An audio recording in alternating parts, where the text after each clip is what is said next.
देवरा घुसी गिली तोर लागता देवरा घुसी गिली तोर गवना करा के गइल घरवा में छोड़ लागता देवरा घुसी गिली तोर अइहा त बोलिहा ना बोली देवर साला खोलता चोली रोजो रोजो छुए हमर गोली देवर साला खोलता चोली अइहा त बोलिहा ना बोली देवर साला खोलता चोली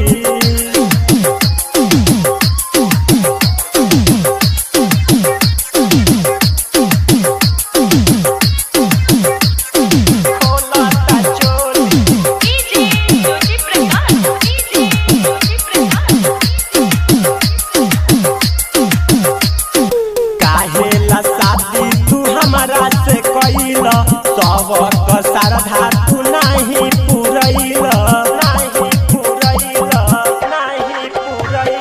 काहेला शादी तू हमारा से कैला सबक सरधा तू नहीं पुरैला सुतला में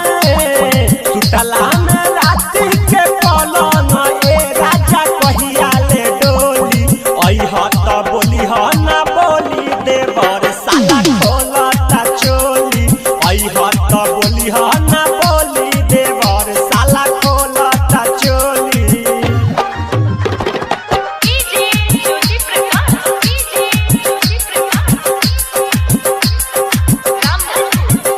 खोलता चोली करे वाला जोरी हमके कोरा में उठावे राती के हऊ वाला फिल्म देखावे करे वाला जोरी हमके कोरा में उठावे राती के हऊ वाला फिल्म देखावे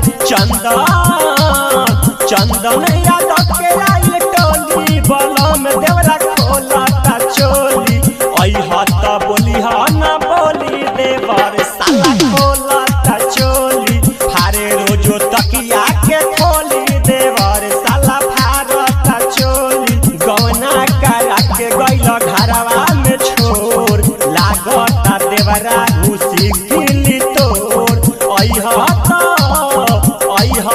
बोलिहा ना बोली देवर साला खोलता चोली रोजे रोजे छुअता रे